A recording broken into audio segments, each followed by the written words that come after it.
புஸ்தகம் 15ஆம் அதிகாரம், 1 கொரிந்தியர் புஸ்தகம் 15ஆம் அதிகாரம் 48ஆம் வசனம், 48ஆம் வசனம் கூட வாசிக்க கேட்கிறார். மண்ணானவன் எப்படிப்பட்டவனோ மண்ணானவன் எப்படிப்பட்டவனோ மண்ணானவர்களோ இல்லை, மண்ணானவன் எப்படிப்பட்டவனோ மண்ணானவர்களோ மண்ணானவன் எப்படிப்பட்டவனோ மண்ணானவர்கள் அப்படிப்பட்டவர்களே வானத்துக்குரியவர் எப்படிப்பட்டவரோ வானத்துக்குரியவர்களோ அப்படிப்பட்டவர்களே. ஹல்லேலூயா. இந்த வார்த்தை குறித்து தேவன் என்ன பேச விரும்புகிறேன்? இன்றைக்கு இந்த வார்த்தைகளை குறித்து தயவு செய்து கவனிங்க. இன்றைக்கு வந்த நீங்கள் பாக்கியவான்கள். இன்றைக்கு வந்த உன் குடும்பம் பாக்கியவான். உன் குடும்பம் பாக்கியம் பெற்றது. மகளே, என் மகனே, நீ பாக்கியவான். போன வாரம் வந்திருந்தாலும் சரி, அடுத்த வாரம் வந்திருந்தாலும் சரி தெரியாது. ஆனா இந்த வாரம் வந்த உன் குடும்பம்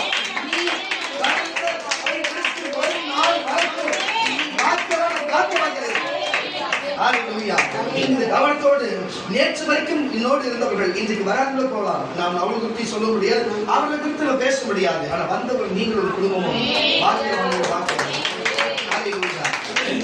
ஏன் இந்த வார்த்தையை தேவன் கொடுக்க வேண்டும்? மண்ணானவன் எப்படிப்பட்டவனோ மண்ணானவர்களும் அப்படிப்பட்டவர்களே. வானத்துக்குரியவர்கள் எப்படிப்பட்டவரோ வானத்துக்குரியவர்களும் அப்படிப்பட்டவர்களே என்று வேத வசனம் சொல்லுகிறது. மண்ணானவன் எப்படிப்பட்டவன், மண்ணானவர்களும் அப்படிப்பட்டவர்கள் சொன்னா, இந்த பூமியிலே பாருங்க எல்லா காரியத்தையும் பாருங்க, மிருக ஜீவர்களையும் மண்ணால் உண்டாக்கப்பட்டிருந்தா, மனிதர்களையும் மண்ணால் உண்டாக்கப்பட்டிருந்தா. நான் சொல்லுகிறேன் கர்த்தருடைய பிள்ளைகளே, இந்த உலகத்திலே தேவனாகிய கர்த்தர் பூமியிலே இறங்கி வந்து இந்த மண்ணை எடுத்து ஆதாம் என்று ஒரு மனிதனை உண்டாக்கி தன் நாசியின் சுவாசத்திலே அதை ஊதி அவனுக்கு வந்து ஜீவாத்மாவை கொடுத்தார். அவன் ஜீவாத்மாவாய் மாறினார் என்று வேதம் சொல்லுகிறது. இப்படிப்பட்ட அவனுக்கு ஜீவாத்மாவை மாறி நல்லா புரிஞ்சு கொள்ளுங்க. அவனுக்கு அவனுடைய விழா எலும்புல பாருங்க, மண்ணிலிருந்து நல்லா புரிஞ்சு, மண்ணிலிருந்து ஒருவனை உண்டாக்கினது தான் அவன் பேர் மனுஷன் என்று சொல்லப்பட்டிருக்கு. மனுஷனுடைய விழா எலும்பிலிருந்து ஸ்திரீயை உண்டு பண்ணினால்தான் அவளுக்கு பாருங்க மனுஷி என்று பெயரிடப்பட்டது. எல்லாமே மண்ணிலிருந்து வார்த்தையிலிருந்து வருகிறது தான். அப்போ பாருங்க எல்லாம் சொல்லலாம், தாய் தான் முன்னாடி வந்தாங்க, தாய்க்கு அப்புறம் தான் எல்லாம் வந்தாங்க. அப்படி கிடையாது. முன்னாடி பிறந்த முதல் இனம் ஆண் இனம் தான் பிறந்திருக்கிறது. அந்த ஆண் இனத்தினுடைய வயிறு பகுதியிலிருந்து இருக்கிற விழாவிலே பிறந்ததுதான் பெண் என்பது. இன்றைக்கு நாளும் பெண்ணின் வயிற்றிலே ஆண்கள் பெண்கள் பிறக்கலாம். ஆனா முதல் மனிதனாகிய உண்டாக்கின ஆதாமுடைய வயிற்றில் இருக்கிற விழா எலும்பிலே பிறந்தவள் தான் பெண் என்பதை கவனித்து கேட்க வேண்டிய வார்த்தைகளை பாருங்க. மண்ணானவன் எப்படிப்பட்டவனோ மண்ணானவர்களும் அப்படிப்பட்டவர்களே. பாருங்க வானத்துக்குரியவர் எப்படிப்பட்டவரோ வானத்துக்குரியவர் எப்படிப்பட்டவரோ பாருங்க, வானத்துக்குரியவர்களும் அப்படிப்பட்டவர்களே என்று வேதம் சொல்லுகிறது. இந்த உலகத்திலே மண்ணானவன் சொல்லப்படுகிறது, ஆதாமை தான் சொல்ல முடியும். என்று சொன்னா நேர்முகமாக தம்முடைய கரத்தினாலே தேவன் ஆதாமை மண்ணினாலே உண்டாக்கினார். அவன் மனுஷனாக உண்டாகி வந்தான். அவனுக்கு ஜீவாத்மா நாசியிலே ஊதினார். அவன் ஜீவ ஆத்மாவாக மாறினான். அவன் நித்திரை அடைந்த ஆழமான நித்திரை அடைந்த வேளையிலே அவன் விழா எலும்பை ஒன்று எடுத்து அதை ஊதி அதிலே ஒரு மனுஷன் உண்டாக்கி, மனுஷன் தனிமையாக்குவது நல்லதில் என்று துணையை கொடுத்து அவங்க 2 பேருக்கும் வாழ வைத்த தேவன் நல்லா புரிஞ்சு கொள்ளுங்க. எல்லாம் அதே போல மனுஷனை சிருஷ்டித்தார், அதே போல விலங்குகளையும் சிருஷ்டித்து அதுகளுக்கு எல்லா பேரையும் வைக்க ஆதாம் கொடுத்தார். ஆண்டு கொள்ளும்படிக்கு ஆதாமுக்கு அந்த கட்டுப்பாட்டுகளையும் அந்த அதிகாரத்தை கொடுத்திருந்தார். நான் நல்லா புரிஞ்சு கொள்ளுங்க. உலகத்தில் இருக்கிற ஊரும் பிராணிகளோ பறக்கும் பறவைகளோ மிருக ஜீவன்களோ காட்டு மிருகங்களோ நாட்டு மிருகங்களோ எதுவுக்குமே நாசியிலிருந்து எந்த சுவாசத்தையும் கொடுக்கவில்லை, ஜீவ ஆத்மாவை எதுவும் மாற்றவில்லை, தன் சாயலா எதையும் சிருஷ்டிக்கவில்லை. மனுஷனை மட்டும்தான் தன் சாயலாவே சிருஷ்டித்த ஒரே தேவன் ஏசுனாதான் அவர் சாயலாவே மனுஷனை சிருஷ்டித்தார். ஆனால் மண்ணிலிருந்து சிருஷ்டித்தார். இந்த மண்ணுக்குரியவனா அவன் இந்த பூமியில அவன் விட்டாரு. ஆனால் அவர் என்ன காரியத்தை செய்ய நினைத்தாரோ மனுஷன் அதை செய்யல. உங்களுக்கு நல்லா தெரியும் என்ன காரியம் சொல்லு பார்க்கும் பொழுது அங்கே ஏதேன் தோட்டம் இருந்தது. ஏதேன் தோட்டத்திலே பார்த்தீங்கன்னா நன்மை தீங்கு அறிகிற விருட்சமும் ஜீவ விருட்சம் இருந்தது. அவர் ஜீவ விருட்சத்தின் கனியை புசிக்கலாம் என்று சொன்னார். பாருங்க, நன்மை தீங்கு அறிகிற விருட்சத்தின் கனி புசிக்கல் ஆகாது என்று சொன்னார். அது புசிக்கல் ஆகாது சொல்லிவிட்டு அவர் போய்விட்டார். அங்கிருந்த ஒரு சர்வமானது அந்த ஸ்திரீயை வந்து வஞ்சித்தது. அந்த பழத்தை நீ நன்மை தீங்கு அறிகிற விருட்சத்தின் கனி கனியை நீ புசித்தால் நீங்க சாவதே இல்லை. நல்ல கேட்டது, உங்களுக்கு மரணமே இல்லை, நீங்க தேவதூதர்கள் மேல் சாவே இல்லை என்று சொன்னது. அதேபடி நீங்க புசித்தார்கள், மீதம் ஆதாரம் கொடுத்தார்கள். தேவன் வந்து கேட்கிற வேளையிலே இல்லை என்று சொன்னார்கள், ஒளிந்திருந்தார்கள் போன்ற தேவன் கேட்கிற எல்லா காரியத்தையுமே தவறான பதிலும் மாற்று பதிலும் இல்லை என்று சொல்லி, பொய் என்ற வார்த்தை இல்லை என்று சொல்லி செய்யவில்லை. ஒரு தப்பு பண்ணிட்டுனா அதை கேட்டா நான் செய்யல, நான் இல்லை, ஏன் இயல்பால் வருது? செஞ்சவங்க ஒத்துக்க மாட்டாங்க. ஆனா அதை ஒத்துக்கிற தன் பாவத்தை அறிக்கைட்டு விட்டு விடுகிறவன், அதை மறைக்கிறவன் முதல் சீனிலே என்ன வருது? அவன் என்ன செஞ்சீங்கன்னு கேட்கிறாரு, என்ன பண்ணீங்க கேட்கிறாரு, எனக்கு தெரியாது, அங்க இல்லை, எத்தனை அந்த வார்த்தை தான். அப்புறம் மறைஞ்சிருக்கிற எங்க இருக்கீங்க, உள்ள இருக்கீங்க, உங்களுக்கு எல்லாம் தெரியும், வெளியில வராங்க. சரி, இதுக்கப்புறம் இது இவங்க சரிப்பட்டு வராதுன்னு சொல்லிட்டு தேவன் ரொம்ப கோபப்படுகிறார், அங்க சபிக்கிறார். என்ன செய்கிறார் பாருங்க, மனுஷனுக்கு என்ன சாப்பிட்டு கொடுக்குறாரு? நீ வாழ்நாள் முழுவதும் வேர்வை சிந்தி நீ கஷ்டப்பட்டுதான் உன்னுடைய உணவு புசிக்கணும்னு அவருக்கு சபித்துட்டு போகிறாரு. பெண்ணுக்குன்னா நீ கர்ப்பம் வேதனை பட்டுதான் பிள்ளை பெற சர்பத்தை பார்த்து நீ மண்ணை நக்கி முதுகால் முழுதா நீ வாழ்வாய் என்று சொல்லி சபித்துட்டு போகிறார். புரியுதா உங்களுக்கு? ஒரு அளவே சொல்லுவாங்க. இப்படிப்பட்ட காரியத்தை சொல்லி செய்துவிட்டு போகிறார். இல்லை என்று சொன்னா பாருங்க, பிறகு என்ன செய்கிறார் சொன்னா, தொடர்ந்து வருகிற காரியத்தை பார்ப்போம். நான் சொல்லுகிறேன் கர்த்தருடைய பிள்ளைகளே, பாருங்க, மண்ணானவன் மண்ணில் இருக்கிறது மண்ணுக்குரிய சிந்தனையாக வாசிக்க கேட்கலாம். ஆதியாகம புஸ்தகம் 2ஆம் அதிகாரம் 7ஆம் வசனம். ஆதியாகம புஸ்தகம் 2ஆம் அதிகாரம் 7ஆம் வசனத்தை வாசிக்க கேட்கலாம். தேவனாகிய கர்த்தர் மனுஷனை பூமியின் மண்ணினாலே உருவாக்கி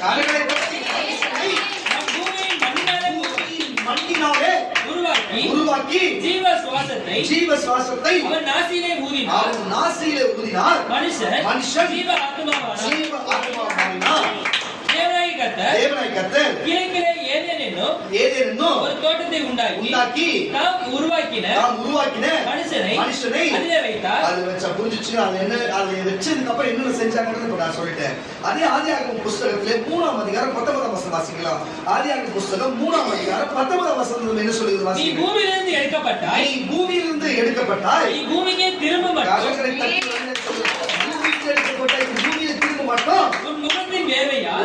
சபிக்கிறார். அவன் போய் பண்ண தவறுக்கு தேவனுக்கு போய் சொல்லி தேவனுக்கு மீறலான காரியம் செய்து தேவனுடைய வார்த்தைக்கு கோபப்படுத்தி தேவனை கோபப்படுத்தினால தேவன் என்ன சொல்கிற வாசிக்க கேட்கலாம். நீ பூமியிலிருந்து எடுக்கப்பட்டாய், பூமிக்கு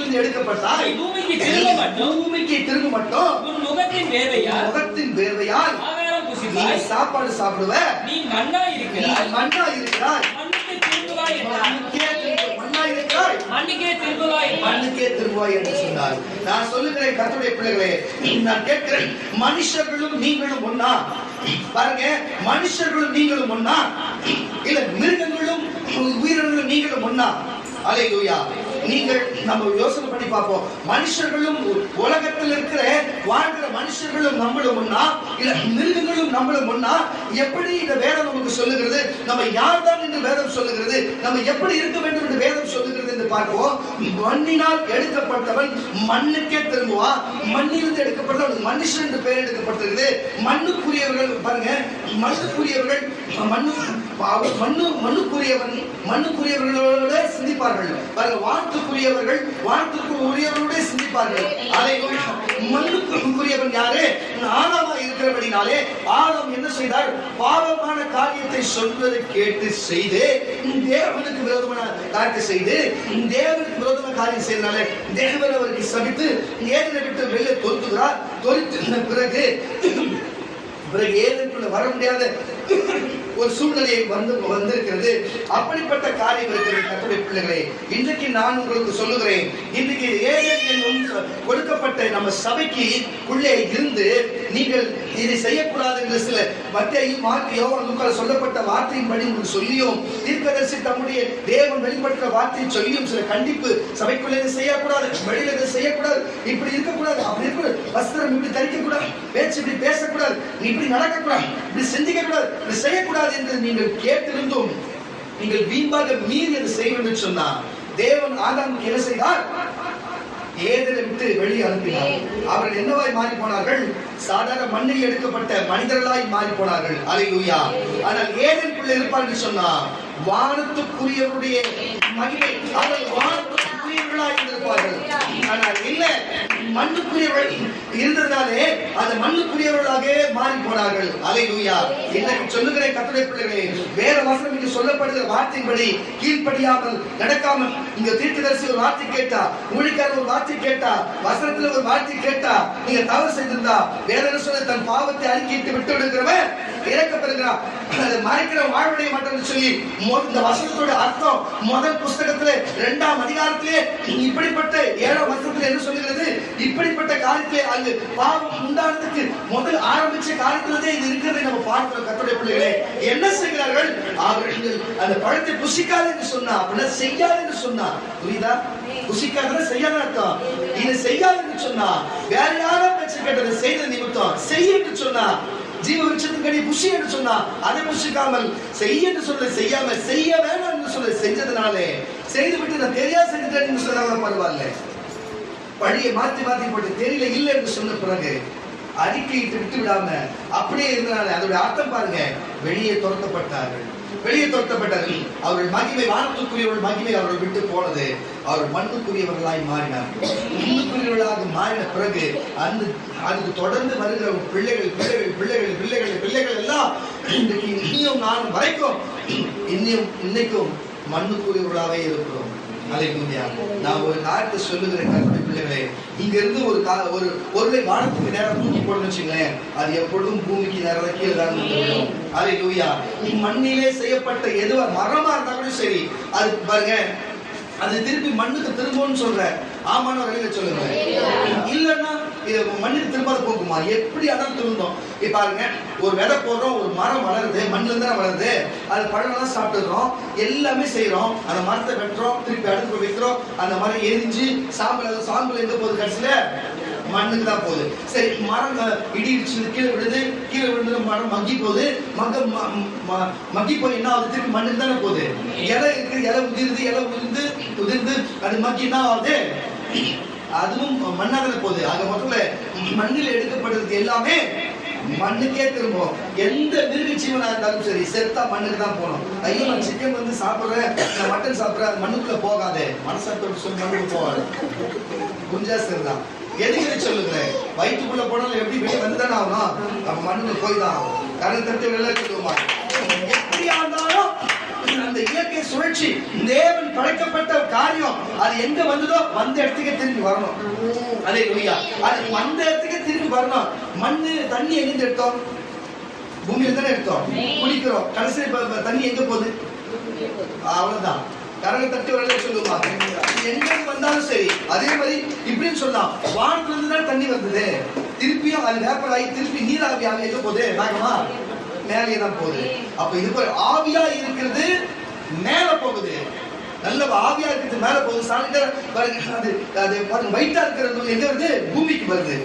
புரியுதா இல்லையா? ஆவியா இருக்கிறது, ஆத்மா ஆவியா இருக்குது. நம்ம ஆவியா இருக்கிறது. ஆவி எங்க நோக்கி போகுது? மேல நோக்கி போகுது. பூமியில மண்ணில் எடுக்கப்பட்டது எங்க போகுது? மண்ணுக்கே போகுது. கருத்தத்தை வரல சொல்லுவாங்க. இப்படிப்பட்ட காரியம் இருக்கிறது. கர்த்தருடைய பிள்ளைகளே, நம்ம மனுஷனா பிறந்திருக்கிறோம். பாருங்க, நமக்கு ஒரு 6 அறிவு இருக்கிறது. 6 அறிவுள்ள ஒரு மனுஷன் இருக்கிறான். ஆனா 5 அறிவுள்ள, 3 அறிவுள்ள, 2 அறிவுள்ள, 1 அறிவுள்ள இருக்கிற பிராணிகள் இருக்கிறது. அதுகளும் பாருங்க, அதுகளும் போய் உணவு தேடி புசிக்குது, கூண்டு கட்டுது, முட்டை வைக்குது, குஞ்சு பொறிக்குது, குஞ்சுகளை வளர்க்குது, திருப்பி பழகி பெருக்குது, இப்படியே பெருக்கி கொண்டு போகிறது. ஆடு மாடுகளும் இதே தான் இனப்பெருக்கம் செய்கிறது, குட்டிகளை போட்டு இனத்தை பெருக்கிவிட்டு குறிப்பிட்ட வயசு அது செத்து போகிறது. இதே போலதான் எல்லா பாலூட்டிகளும், எல்லா பறவைகளும், எல்லா மாംச பட்சிகளும், எல்லா தாவர பட்சி எல்லாமே பார்த்தீங்கன்னு சொன்னா தாவரங்கள் எல்லாமே இப்படித்தான் செய்கிறது. நான் சொல்லுகிறேன் கர்த்தருடைய பிள்ளைகளே, எல்லா பால்குடி வகைகளும் இப்படித்தான் செய்கிறது. நம்மளும் நான் சொல்லுகிறேன் கர்த்தருடைய பிள்ளைகளே, இன்னைக்கு உலகத்தில் இருக்கிற எல்லா மனுஷனும் இப்படிதான் செய்கிறான். அவனும் விலங்குகளை போல பால்குடி இனத்தில் சேர்ந்தவன் என்று அவனுக்குள்ளே எண்ணிக்கொண்டு அவனும் ஒரு பால்குடி இனம் சொல்லிட்டு பிள்ளைகளை பிறக்கிறதும், அதை வளர்க்கிறதும், சாப்பிடுறதும், ஊராட்சி உழைக்க போறதும், இது மாதிரி காரியத்தை செய்து விட்டு போகிறானே தவிர வேற ஒன்றும் இல்லை. பாருங்க, வேர்வை சிந்தி அவன் உணவு புசிக்க வேண்டும் என்று சபிச்சது நிமித்தம் பாருங்க, வைத்து பாருங்க வலி வந்து பிரசவத்தை பிறக்க பிள்ளையை பிறக்க வேண்டும் என்று பாருங்க, இப்படிப்பட்ட காரியத்தை சொல்றாலே அது அப்படி ஆகுது தவிர நல்லா கொஞ்சம் மண்ணுக்குரியவனாகவே இருக்கிறான். மண்ணுக்குரியவனோட சிந்தனை எப்படி இருக்கும்? எப்படா பணம் சம்பாதிக்கலாம், நல்ல பிள்ளைங்க எப்படா பணம் சம்பாதிக்கலாம், எப்படா சாப்பிடலாம், ஊர்ல இருக்கிற எல்லாருக்கும் எல்லாமே கிடைக்குது, எனக்கு மட்டும் கிடைக்கலையே, அவன் நல்லா இருக்கிறான், நம்ம நல்லா இருக்க முடியலையே, அவன் குடும்பம் நல்லா இருக்கு, நம்ம இருக்க முடியலையே, அவன் 10,000 நகை வாங்கி நம்மளால 1,000 வாங்க முடியலையே, அவன் 2 வீடு வச்சுக்கிறான், அவன் போட்டியா சபைக்கு விரோதமா செய்யலாம், நம்ம என்ன ஒண்ணு வாங்கலாமா? இப்படிப்பட்ட எண்ணங்கள் தான் மண்ணுக்குரியவனுடைய சிந்தனை எல்லாமே. ஒருத்தரை எப்படி ஒழிச்சு கட்டலாம், எப்படி ஒருத்தர் இல்லாத செய்யலாம், அவனுக்கு எப்படி போட்டியா செய்யலாம், அவனுக்கு எப்படி விரோதமா செய்யலாம், இப்படிப்பட்ட எண்ணங்கள் தான் மண்ணுக்குரிய சிந்தையா இருக்கிறது. அல்லேலூயா. மண்ணுக்குரிய சிந்தையா இருக்கு. நான் சொல்லுகிறேன் கர்த்தருடைய பிள்ளைகளே, ஒரே ஒரு காரியத்தை சொல்லுகிறேன், இந்த பூமியிலே நீ எதை கொண்டு வந்ததும் இல்லை, இந்த மண்ணு மேல நீ ஆசைப்பட்டு, நீ எவ்வளவுதான் இந்த மண்ணு மேல ஆசைப்பட்டு எத்தனை ஏக்கர் இடம் வாங்கி போட்டாலும் சரி, எத்தனை அது மேல வீட்டை கட்டினாலும் சரி, எத்தனை தோட்ட துறவுகள் வச்சாலும் சரி, எத்தனை நீ நகைகளை போட்டாலும் சரி, மண்ணில் எடுக்கப்பட்டது. வெள்ளி மண்ணில் தான் எடுக்கப்பட்டது, மண்ணுக்கு தான் போகும். தங்கம் மண்ணில் தான் எடுக்கப்பட்டது, மண்ணுக்கு தான் போகும். புரியுதா இல்லையா? நீ மரங்கள் எந்த வச்சாலும் சரி, மண்ணில் எடுக்கப்பட்டது மண்ணுக்கு ஒரு நாள் திரும்பும்.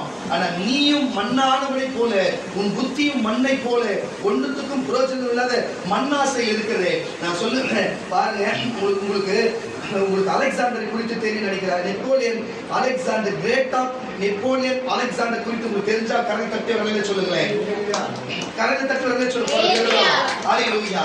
அவருடைய காலகட்டத்திலே அவர் அநேக நாடுகளை கைப்பற்றினார். 35 வயசுக்குள்ள அநேக நாடுகளை கைப்பற்றினார், அநேக நாடுகளை கைப்பற்றியிருந்தார். ஏன்? இந்தியாவுடைய எல்லைக்கு இறுதியாய் வந்து அவர் இந்தியா எல்லைக்கு வந்தார். இந்த கொசு கட்டி தாங்க முடியறதுனால இங்கிருந்து அது பலவீனப்பட்டு இங்கிருந்து இந்த இடத்துல ஒண்ணும் பண்ண முடியலன்னு சொல்லி ஏழைகள் இங்க அதிகமா இருக்கிறாங்க, ஏழைகளை விட்டு போர் செய்யறதுனால இந்தியாவை அவர் கைப்பற்ற முடியாது. இந்தியாவில் ஒரு குறிப்பிட்ட எல்லைக்கு வந்தார் என்று வரலாறு சொல்லுகிறது.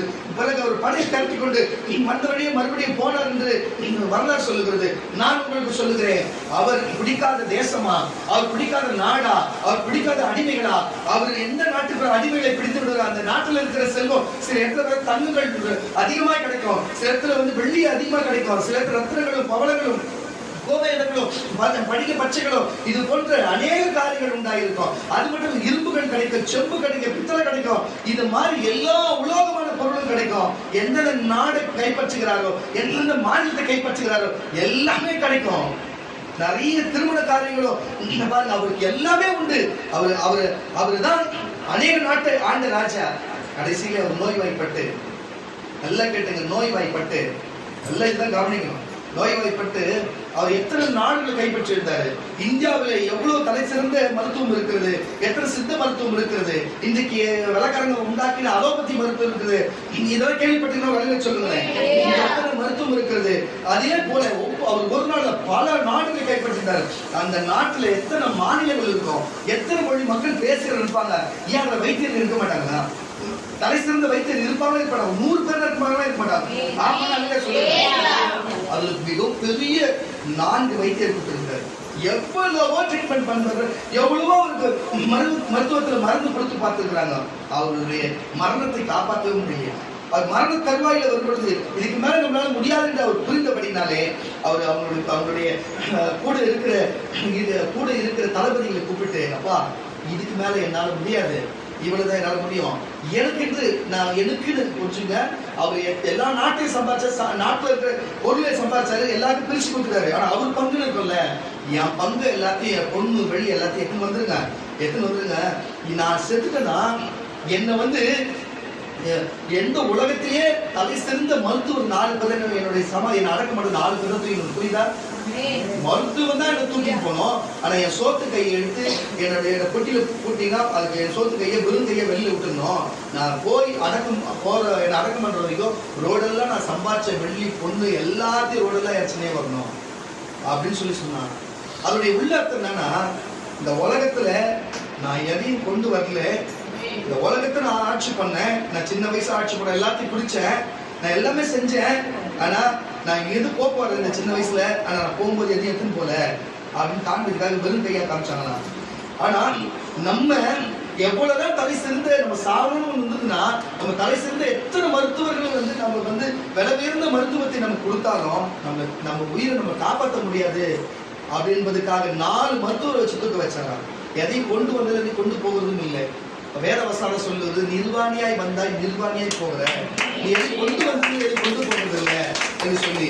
அது போல பாருங்க, கிரேட் ஆஃப் த அந்த நெப்போலியன் அலெக்சாண்டரே அப்பேற்பட்ட ராஜாவா இருந்த அவரே கையை விரிச்சு கொண்டு போனாரா, ஒண்ணுமே எல்லாத்தையும் எடுத்து ரோட்ல அப்படியே இறச்சிட்டு என்கிட்ட ஒண்ணுமே எடுத்து போனாராம். அல்லேலூயா. நான் எதுக்கு இதை சொல்லுகிறேன்னா, கர்த்தருடைய இதுதான் வேதம் சொல்லுகிறது, நீ பூமியில எதை கொண்டு வந்ததும் இல்லை எதை கொண்டு போகிறதும் இல்லை என்று சொல்லி. அப்ப மண்ணாசை என்று ஒரு மனுஷனுக்கு மண்ணாசை வந்தாலே முக்காவாசி காலம் புரிகிறது.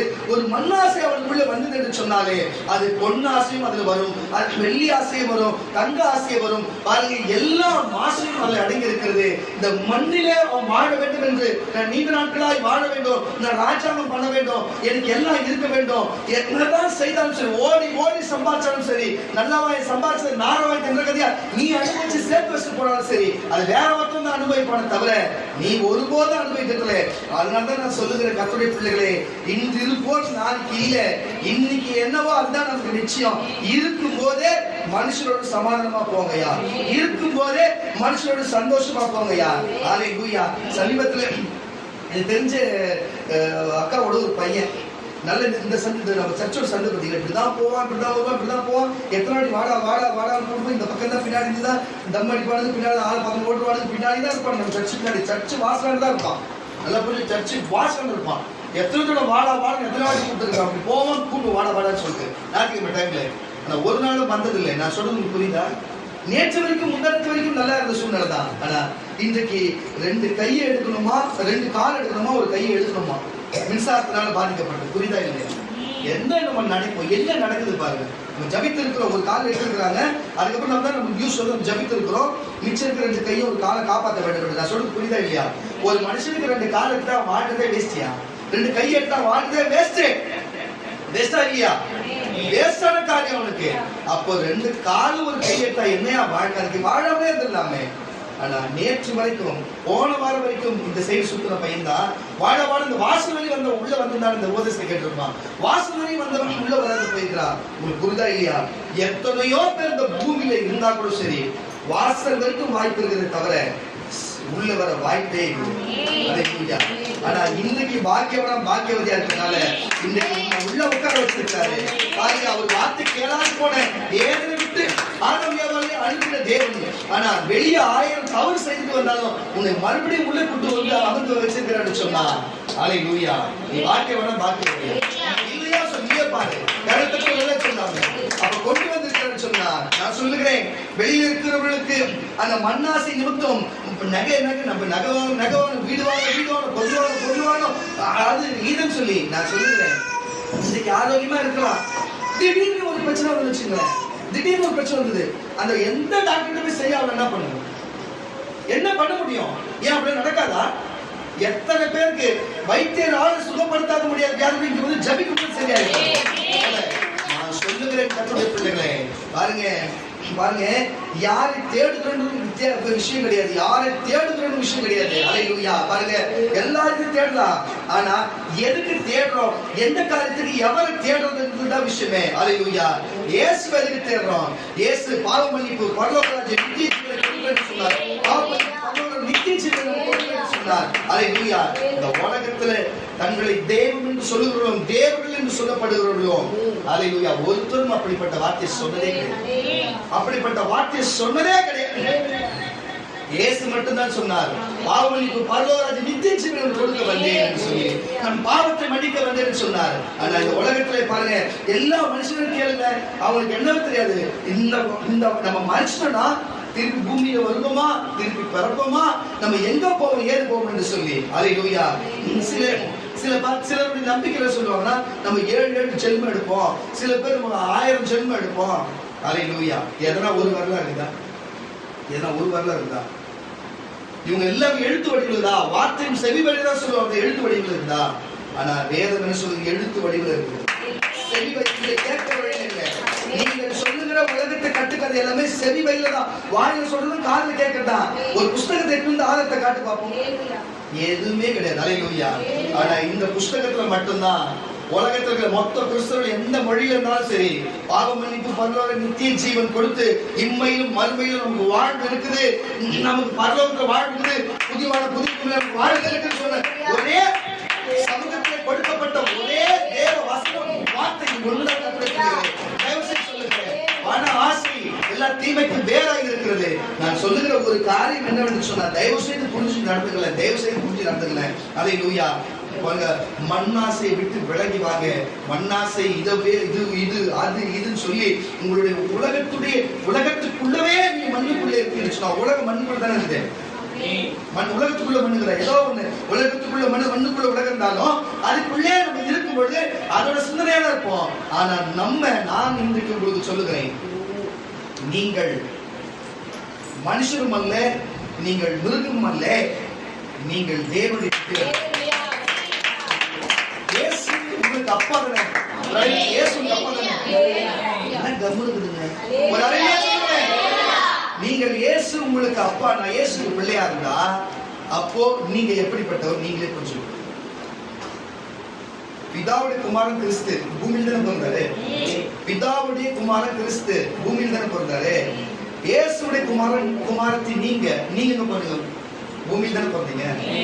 பூமியில பிறந்த அவரு அவங்க அப்பா கூட போக முடியும். ஆனா பூமியில பிறந்த அவரு போக முடியும். ஏன் பூமியில பிறந்த நம்ம ஏசப்பா கூட போக முடியாது?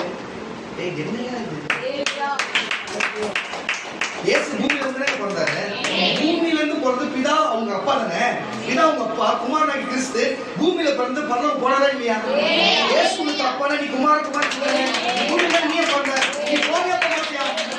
நீ மண்ணுக்குரியவர்களா இல்ல வானத்துக்குரியவர்களா? எது அப்பா என்ன பேசுறது தெரியல. யார் அது? மண்ணுக்குரியவர்களா வானத்துக்குரியவர்களா? அழிய சொல்லு. வானத்துக்குரியவர்கள் அழிய சொல்லு. நம்ம மண்ணுக்குரியவர்கள் இல்ல. முதல் ஆதாமை உண்டாக்கும் பொழுது சிருஷ்டிக்கல, அவன் பாவம் செய்தனாலே மண்ணுக்குரியவனாய் மாறி போனான். அல்லேலூயா. மறுபடியும் வாசிக்க கேட்கலாம். அதே ஆதியாகமம் புத்தகம் 3ஆம் அதிகாரம் 19ஆம் வசனத்தை கூட, நீ பூமியிலிருந்து எடுக்கப்பட்டாய், பூமிக்கு திரும்ப மட்டும் முகத்தின் வேர்வையால், என்னப்பா முகத்தின் வேர்வையால் ஆகாரம் புசிப்பாய், நீ மண்ணாய் இருக்கிறாய், என்றார். சரி பாருங்க, ஆடு மாடு எல்லாம் மண்ணிலிருந்து உண்டாக்கப்பட்டது. மரங்களும் வெள்ளியும் பொண்ணும் எல்லா உலகங்களும் கற்களும் எல்லாமே மண்ணிலிருந்து உண்டாக்கப்பட்டதா. மண்ணுக்கு தண்ணியும் மண்ணிலிருந்து வந்ததா. எல்லா மண்ணுக்கு திரும்புறா. உரத்த கரங்களை தட்டி மண்ணுக்கே திரும்புகிறது. ஆனா இந்த மனுஷனுக்கு மட்டும்தான் அப்படிப்பட்ட விசேஷத்த ஒரு காரியம் இருக்குது. தம்முடைய சொந்த நாசியின் சுவாசத்தினாலே மனுஷன் மேலே ஊதினார். அவன் ஜீவ ஆத்மாவாய் மாறினான். அவன் ஜீவ ஆத்மாவா மாறினான். அதே பாருங்க, ஆதியாகமம் புத்தகம் 2ஆம் அதிகாரம் 7ஆம் வசனம் வாசி. தேவனாகிய கர்த்தர் மனுஷனை பூமியில் மண்ணினாலே உருவாக்கி ஜீவ சுவாசத்தை அவன் நாசியிலே ஊதினார். மனுஷன் ஜீவ ஆத்மாவானான். ஜீவ ஆத்மா மாறினா. அப்ப ஆடு மாடுகள அப்படி இல்ல, அதுவும் மனித வந்து மண்ணுக்கு போயிடுச்சு. ஆனா மனுஷனுக்கு மட்டும் அப்படி இல்ல, அவன் ஜீவ ஆத்மா எந்த வடிவில் இருக்கும்? ஆவி வடிவில் இருக்கும். ஆவி எந்த வடிவில் இருக்கும்? காத்து எந்த வடிவில் இருக்கும்? பார்க்க முடியாது. புரியுதா இல்லையா? லைட் ஒரு அளவு ஊதனா நீ என்ன சாப்பிட்டு அந்த ஸ்மெல் வரும், இல்லைன்னா வயிறு கட்டு போய் ஸ்மெல் வரும். புரியுதா இல்லையா? அப்ப ஜீவாத்மான்றது பார்க்க முடியாது, காத்து மட்டும் இருக்குது. அப்ப எங்க போகுது? எங்க இருந்து வந்த இடத்துக்கே போகுது.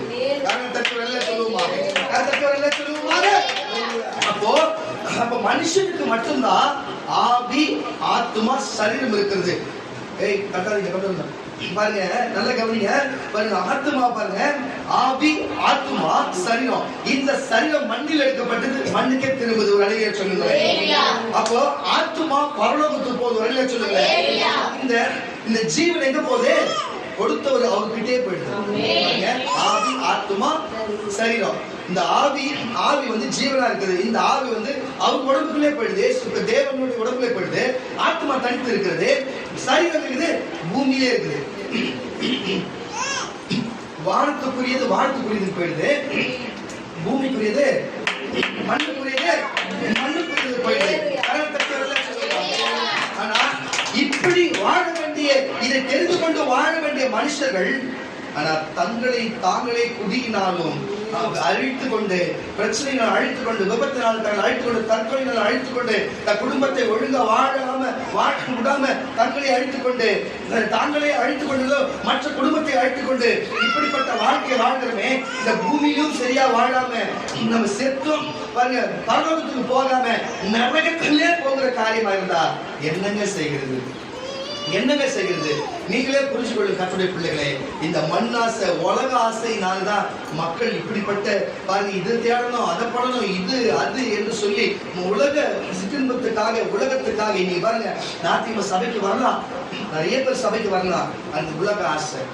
இன்னைக்கு தூரத்துல சமீபத்தில் வரலாம், உலக பிரச்சனைக்காக ஓடுறது, உலக தேவைக்காக ஓடுறது, வேலைக்கு போறதும் சரி, மற்ற காரியத்தை பார்த்து, இது எல்லாமே உலக காரியத்துக்காக போகிறதா மண்ணுக்குரியவர்கள்.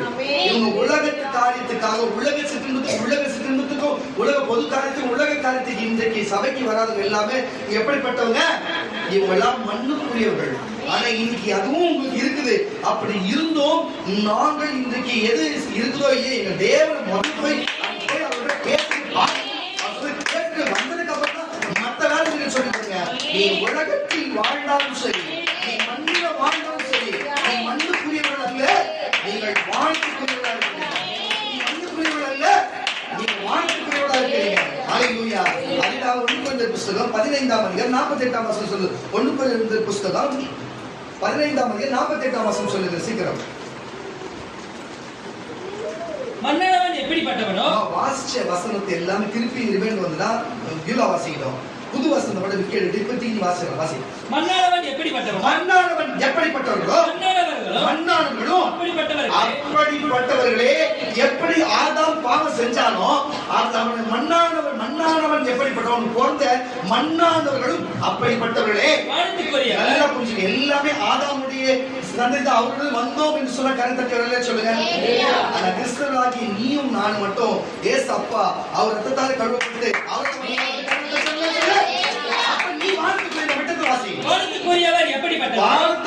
எப்படிப்பட்டவரோ, உங்களை பார்த்து வாழ்த்துக்குரியவர்களோ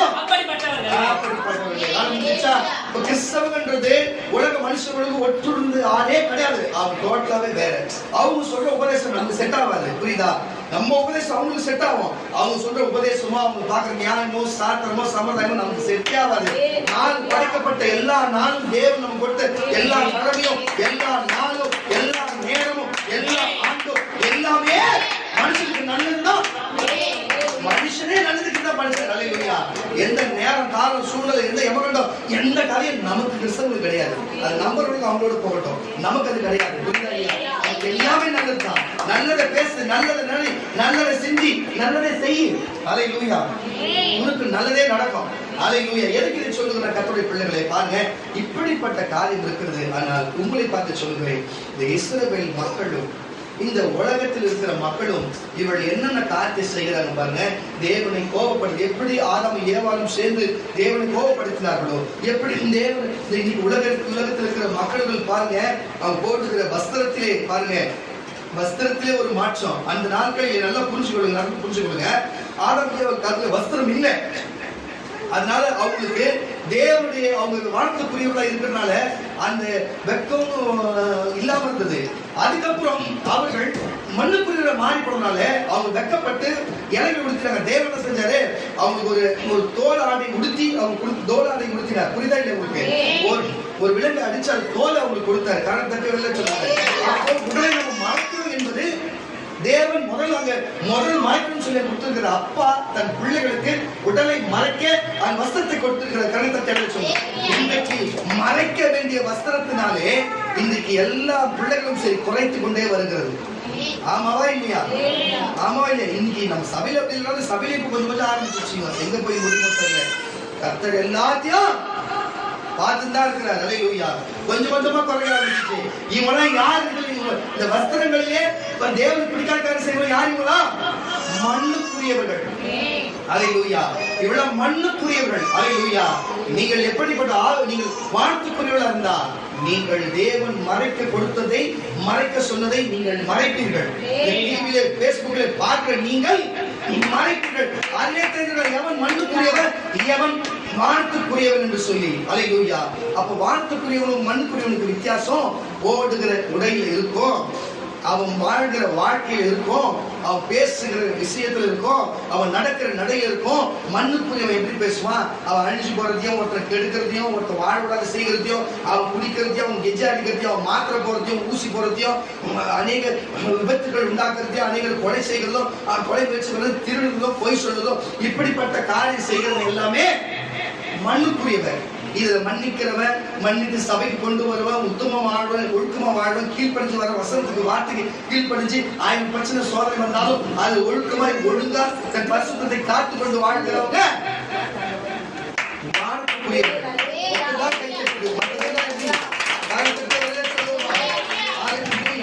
நீங்களே சிந்தித்து பாருங்க. நீங்கள் மண்ணுக்குரியவர்களா இருக்கிறீங்களா இல்ல வானத்துக்குரியவர்களா இருக்கிறீங்களா? மண்ணுக்குரியவர்களா இருந்தா நான் பேசி பிரயோஜனமே கிடையாது, மண்ணுக்கே திரும்பிடும். நீங்கள் வானத்துக்குரியவர்களா இருந்தா நீங்கள் வானத்துக்கு ஏறுவீர்கள். தேவன் ஏறினது போல நீங்களும் ஏறி போவீர்கள். ஒருவேளை இடையில ஏதாவது சிறு தவறு செய்து பிடிச்சுனா அதை திருத்ததான் இந்த வார்த்தைகள் தவிர நீ மண்ணுக்கு போக வேண்டிய விஷயம் இல்ல, நீ வானத்துக்கு போக வேண்டியதான் விஷயம். ஆனா தேவனுக்கு அசட்டை பண்ணி தேவனுடைய வார்த்தை கேளாம அவர் விட்டு விலகினா, அவர் விரோதமா செய்தா என்னென்ன சம்பவத்தை தேவன் செய்வார்? அல்லேலூயா. வாசிக்க கேட்கலாம். சங்கீதங்களின் புஸ்தகம் 146ஆம் சங்கீதம், சங்கீதங்களின் புஸ்தகம் 106ஆம் சங்கீதம் 3-4 வாசிக்க கேட்கலாம். சங்கீதங்களின் புஸ்தகம் 146 3-4 சங்கீதங்களை வாசிக்க கேட்கலாம். பிரபுக்களையும் ரட்சிக்க திராணி இல்லாத மனுபுத்திரரையும். அதனால சொல்றேன், நல்லா புரிஞ்சுக்கொள்ளுங்க. இப்ப நம்ம ஒரு கட்சியில போய் சேர்றோம், நல்லா கேளுங்க. நம்ம ஒரு போராட்டம் பண்றோம், கட்சி சொல்லுது இந்த மாதிரி பெண்களை குறித்து எதிர்த்து ஒரு போராட்டம், மதுவை குறித்து எதிர்த்து ஒரு போராட்டம், ரோடு போடணும்னு ஒரு போராட்டம், நல்லா கேட்டுங்க சொல்லுது. அங்க போயிட்டு போராட்டத்துல போய் போராட்டக்காரர்கள் கலந்துக்கிறாங்கன்னு வச்சுங்களேன். அப்ப தடி அடி நடக்கும்போது ஓடிடுவாங்க நிறைய பேர். ஒருத்தர் 2 பேர் மட்டும் சிக்கிடும் ஒயிட்டா. அவனை இட்டுமே வாங்கி உள்ளத்துக்கு போட்டுருவாங்க. நிறைய பேருக்கு தெரியாது குச்சிக்கு போடுது. அதுக்கப்புறம் ஒரு 10 நாள் 15 நாள் கழிச்சு தான் தெரியும் குச்சிக்கு போட்டுருக்காங்க. அந்த தலைவன் எடுக்க மாட்டான், கூட ஒன்றும் எடுக்க மாட்டான், எவன் குச்சி போடணும்னு தெரியாது. அப்போ ஒரு மனுஷன் நம்பி நம்ம போறோம்னா அவன் எப்பேற்பட்ட மனுஷன்? இவன் கடைசி வரையுமே நம்மளோட இருப்பானா? இவன் கடைசி வரை நம்மளை பார்த்துப்பானா? இவன் நமக்குரியவனா? இவன் நம்மளுடையவனா? ஒரு தலைவன் இருக்கிறோம்னா தலைவன் எப்படிப்பட்டவனா இருக்கணும்னா அவன் முன்னாடி நிக்கணும். எதுவா இருந்தாலும் ஒரு கத்தி குத்து வருதா, ஒரு கல்லடி வருதா, ஒரு செருப்படி வருதா, எந்த அடி வந்தாலும் சரி முதல் தலைவன் தான் வரணும். புரியுதா இல்லையா? ஏன் முதல் மாலை போடுறது தலைவன் தானே வருது? ஏன் சால்வை போடுறது தலைவன் தானே வருது? எந்த பட்ட பதக்கம் கொடுத்து தலைவன் தானே வருது? அது மட்டும் தலைவர் மூலம் உதவாங்க திட்டுவாங்க, ஜெயிலுக்கு போட்டு மட்டும் தொண்டை மூலமா? நான் பேசுறது தப்பா இருந்தா சொல்லுங்க, சொல்றது கரெக்டா தான். அது போலத்தான் ஒருவனோடு நம்ம பழகணும்னு சொன்னா, ஒருத்தியோடு நம்ம பழகணும்னு சொன்னா, ஒரு குடும்பத்தோடு பழகணும்னு சொன்னா, ஒரு குறிப்பிட்ட நமக்கு வழக்கமுள்ள ஒருவரோடு பழகணும்னு சொன்னா, அது யாரா இருந்தாலும் சரி அவர்கள் நமக்குரியவர்களா? அவர் நம்மை பாதுகாப்பார்களா? நம்ம பாதுகாத்துக் கொள்கிறாரா? அதுதான் இயேசு சொல்கிறாரு, தன்னைத்தானே காத்துக் கொள்ள முடியாது, தன் கூட இருக்கிறவனை காத்துக் கொள்ள முடியாது. மனுஷனை நம்பாதே, நாசில சுவாசம் உள்ள மனுஷனை நம்பாதே. மண்ணில் எடுக்கப்பட்டவர் மண்ணுக்கே திரும்புவான். நீயோ வானத்துக்குரியவர்கள், நீ வானத்துக்குரிய காரியத்தை சிந்திக்கணும். நீ போய் சாதாரண ஒரு கிறிஸ்தவனா இருந்து ஒரு சபையில நம்ம விடுதலை சுவிசேஷ ஊழியத்தில் இருக்கிற நீ வெளியில இருக்கிற இந்த கிறிஸ்தவனையோ ஒரு கிறிஸ்தவனையோ ஒரு வெளியில உலகத்துல இருக்கிற யாரையோ நீ நம்பி மதிமயங்க அவங்களோட பேசி அவங்க ஏற்றி பேசுன்னு வச்சுக்கேன், இன்னைக்கு உன் மேல இருக்கிற அபிஷேகம் நீ இனிமே உங்களுக்கு இருக்காது. எச்சரிக்கையாய். அல்லேலூயா. ஏன்னா நான் தெளிவா சொல்லுகிறேன், நீ மண்ணுக்குரிய ஆளே கிடையாது. அவங்க உன்னை பேசட்டும், நீ கும்புற தெய்வத்தை பேசட்டும், நீ ஒரு காலம் அவங்க பேசக்கூடாது. ஒரு காலம் நீ பேசுற யாரு பேசணும்? தெய்வத்தை தவிர யாரும் பேசணும். வாசிக்கிற வசனத்தை கூட பிரபுக்களையும் ரட்சிக்க திராணி இல்லாத காப்பாத்த தகுதியா இல்லாதவன் மனுபுத்திரரையும் மனுஷனையும் அப்படிப்பட்ட மனுஷனை நம்பாதே. நம்பாதீங்கள். அவருடைய ஆவி பிரியும். என்னப்பா? அவருடைய ஆவி பிரியும். அவருடைய ஆவி சரித்து விட்டு பிரியும். அவன் தன் மண்ணுக்கே திரும்புவான். அந்நாளிலே அவன் யோசனைகள் அறிந்து போகும். அவனுடைய உன் கதை செய்யற இதை செய்யற அப்படி பார்த்து இப்படி பார்த்துக்கிற சொன்ன யோசனைகள் எல்லாம் அழிந்து போகும். உனக்கு அதை பண்ற இது பண்ற சொன்ன யோசனைகள் எல்லாம் அழிந்து போகும். யாக்கோபின் தேவனே, யாக்கோபின் தேவனே, தன் துணையாக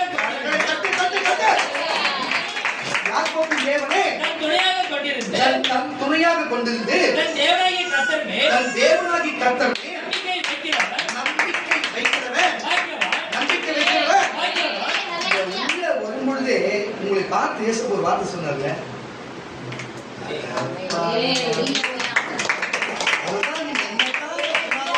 அந்த மண்ணு புத்தி மண்ணு புத்திதான்ல, மண்ணு புத்தி மண்ணு புத்தி தான். மண்ணில மசாலா இல்ல, மண்ணு தான் கரெக்டா இருக்கு பத்தியா? என்ன ஒரு வார்த்தை, தீர்க்கதரிசி வார்த்தை, ஒரு அப்போஸ்தலர் வார்த்தை, ஆவியானவர் நேரடியாக பேசுற வார்த்தைன்ற ஒரு பயம் இல்ல, ஒரு நடுக்கம் இல்ல. என்னையா மனுஷன் இன்னமும் அப்படியே இருக்கிற பாருங்க, இன்னமும் மாறாதுங்கிற பாரு, இன்னமும் ரோட்ல உட்காந்து கை தட்டி அப்படியே உட்காந்து உண்டை கட்டி வாங்கி சாப்பிட்ற கதையாவே இருக்கிறோம். நம்ம ஆவிக்குரிய வாழ்க்கைக்கு வெளில வாயா, ஆவிக்குரிய வாழ்க்கை வெளில வாயா. எல்லாம் வந்து கவனியா அந்த வசனத்தை வாசிக்க பண்ண முடியும். யாக்கோபின் தேவனை, நல்லா கேட்டு, யாக்கோபின் தேவனை தன் துணையாக கொண்டிருந்து தன் தேவனாகிய கர்த்தர் மேல் நம்பிக்கை வைக்கிறவன் நம்பிக்கை வைக்கிறவன் வானத்தையும் பூமியையும் சமுத்திரத்தையும் அவைகளுள்ள யாவையும் உண்டாக்கினவர் அவர் என்றென்றைக்கும் ஒரு கை தட்டாதீங்க. இனி வாசிக்கிறது உண்மையை காக்கிறவர், கரங்களை தட்டி உண்மையை காக்கிறவராக இருக்கிறார். அதுதான் சொல்லுகிறேன், உங்கள்கிட்ட உண்மை இருந்தா உனக்கு விசுவாசம் இருக்கும். நீ விசுவாசத்தோட சபையில் வந்து உட்கார்ந்தா நீ தயா பாக்கியவன், நீ தயா வார்த்தை வருவதற்கு முன்பாகவே முன்பு ஒரு எச்சரிக்கை கொடுத்தாரு. அல்லேலூயா. வசனம் தலைப்பு வரதுக்கு முன்னாடியே பாடலை கொடுத்தாரு. இதுக்கும் நீ நினைச்சிட்டு ஒரு அந்த பழக்கமே எனக்கு கிடையாது, அது மற்றவங்க, எங்களுக்கு அந்த இதெல்லாம் கிடையாது. அல்லேலூயா. இங்க என்ன அவர் பேசுவார், இங்க என்ன அவர், அதனாலதான் மற்றவங்களுக்கு நமக்கு வித்தியாசம். அல்லேலூயா. அளவுக்கு கர்த்தர் நம்மளை வச்சிருக்கிறார். அல்லேலூயா. எதுக்கு இதை சொல்லுங்கன்னா, அவர் பேசினா அப்படிதான் பேசுவார். அல்லேலூயா. அப்போ நீயும் இன்னைக்கு வந்து நீ பாக்கியவன் எந்த மாற்றத்துல நீ வாழ்க்கைக்குரியவரா, எந்த மாற்றமில்ல, இப்படி பூமி மண்ணுக்குரியவரா இருக்கிறவங்க போய் சொல்லி, உன் குடும்பத்துல சொல்லி, உன் உறவினர் சொல்லி, உன் தாய் தப்பிட சொல்லி அவங்களையும் வாழ்த்துக்குரிய மாத்துங்கப்பா. நீங்களும் வாழ்த்துக்குரிய காரியங்களை செய்யுங்கப்பா. மறுபடியும் மண்ணுக்குரிய கூட்டம் முடிஞ்சதுக்கு வேலையை காட்டாதீங்க. தயவு செய்து எச்சரிக்கை கரணத்தட்டு சொல்லுவாங்க. மறுபடியும் வாசிக்க சங்கீதங்கள் புஸ்தகம் 103 சங்கீதம், சங்கீதங்கள் புஸ்தகம் 103 சங்கீதம் 19 பாருங்க. சங்கீத புஸ்தகம் 103 19 கூட வாசிக்க கேட்கலாம். கர்த்தர் வானங்களில் வாசியா கர்த்தர் வானங்களில் தமது சிங்காசனம் 14 நம்முடைய உருவம், அதுதான் சொல்றேன். நான் இப்ப சொல்றேன் கர்த்தருடைய பிள்ளைகளே, நான் உங்களுக்கு என்ன சொல்றேன்னா, நீ ஒரு உப்பு மண்ணா இல்ல ஆத்து மண்ணா இல்ல பீச் மண்ணா இல்ல செம்மண்ணா, ஏதோ ஒரு மண்ணு, எதுவும் புரோஜனால மண்ணு, அது முதல்ல மண்ணு புரிதா இல்லையா உங்களுக்கு? இந்த வெள்ளை போட்டு வச்சிருக்க மண்ணு புரிதா, அது கூட ஏதோ புரோஜனம் மக்கள் சிமெண்ட் போட்டு மூடிடலாம். அல்லேலூயா. புரோஜனம் இல்லாத மண்ணு என்ன பண்ணுன்னா, அது தேவையில்லாத யாரோ போடுற வஸ்திரத்தை பார்த்து அந்த மாதிரி போட ஆரம்பிக்கும், யாரோ செய்யறதை பார்த்து செய்ய ஆரம்பிக்கும், யாரோ சொல்றதை கேட்டு செய்யும். ஆனா ஒண்ணு சொல்றேன், பூமியில நீ நிர்வாணியா வந்த நிர்வாணியா போறது. அல்லேலூயா. கர்த்தருடைய பார்வையில நீ எப்படி இருக்குன்னா, நீ மண்ணா இருக்கிறேன்னு உன்னை மட்டும் இல்ல என்னையும் சேர்த்தான் சொல்லுகிறேன். இங்க இருக்கிற எல்லாரும் மண்ணா இருக்கிறோம். மண்ணானவன் தான் மண்ணானதை சிந்திப்பாயா. உனக்கு பாருங்க, உன்னோட வஸ்திரம் என்னவா இருக்கணும்? ஜீவ வஸ்திரமா இருக்கணும். உங்க வஸ்திரம் என்னவா இருக்கணும்? ஆட்டுக்குட்ட ரத்தத்திலே தோய்க்கப்பட்ட வெளுக்கப்பட்ட வஸ்திரமா இருக்கணும். அல்லேலூயா. உன் வஸ்திரம் எப்படிப்பட்ட வஸ்திரமா இருக்கும்? பாருங்க, பரிசுத்த வஸ்திரமா இருக்கணும். இதைத்தான் தேவன் நாட விரும்புகிறாரு. இந்த உலகத்துல போடுகிற வஸ்திரங்கள் மற்ற ஈர்ப்பு அணியும்படிக்கு, மற்றவனுடைய சிந்தனை கெடுக்கும்படிக்கு, மற்றவனுடைய பரிசுத்தத்தை கெடுக்கும்படிக்கான வஸ்திரத்தை இனி தயவு செய்து அணியாமல், அப்படிப்பட்ட ஆபரணங்கள் எதுவும் செய்யாம தேவன் சொல்லுது, ஏன்னா உன் மனசுல எப்பவுமே பெருமையானு நினைக்கூடாது. நாம மண்ணுதான் ஒரு நாள் மண்ணுக்கு மக்கி போறோம், மண்ணுக்குன்னு ஒரு நாள் இறையாய் போறோம். ஆனா இந்த ஆவியை பரிசுத்தப்படுத்தி, இந்த ஆத்மாவை பரிசுத்தப்படுத்தி, நம்ம சிந்தனை நினைவுகளை பரிசுத்தப்படுத்தி நம்ம மேல போக வேண்டிய இடத்துக்கு மேல போகிறோம். மண்ணுக்கு திரும்புவது. மண்ணை எதுக்கு அலங்காரப்படுத்துறோம் என்பதை எச்சரிக்கையா இருக்கணும்னு சொன்னா, அல்லேலூயா, வானத்துக்குரியவர்களாய் இருப்பீர்கள்.